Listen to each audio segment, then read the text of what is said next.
Now, in answer to the question, is there such a thing as a retrofit airbag? Well, yes, there is, but there's a couple of considerations. Typically, they're made a little bit smaller than the ones we're used to and offer less protection, and they're mechanically censored as opposed to electronically censored. Breed Technologies, about $1,000 per, and they're not yet expecting to manufacture them in Canada or offer them in the Canadian market for that matter. We talked to General Motors and Chrysler about the question of retrofit airbags. Airbag systems for vehicles. We don't have any commercial interest in it, and we have not been involved in evaluating or advocating that as an aftermarket technology.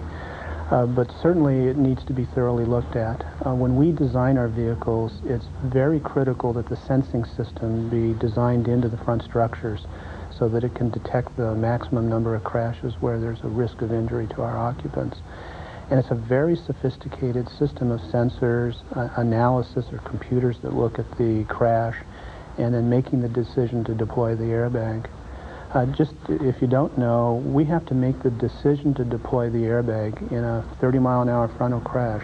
We have to make that decision in the first 12 miles an hour change of the vehicle.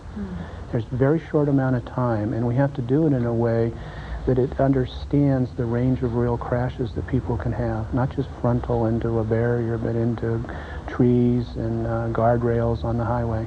So it's a very complicated environment to have high reliability of the restraint. Chrysler is not developing retrofit airbags.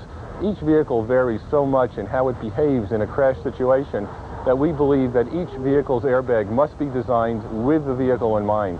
And therefore, the only airbags that we can really endorse are those that come with the vehicle.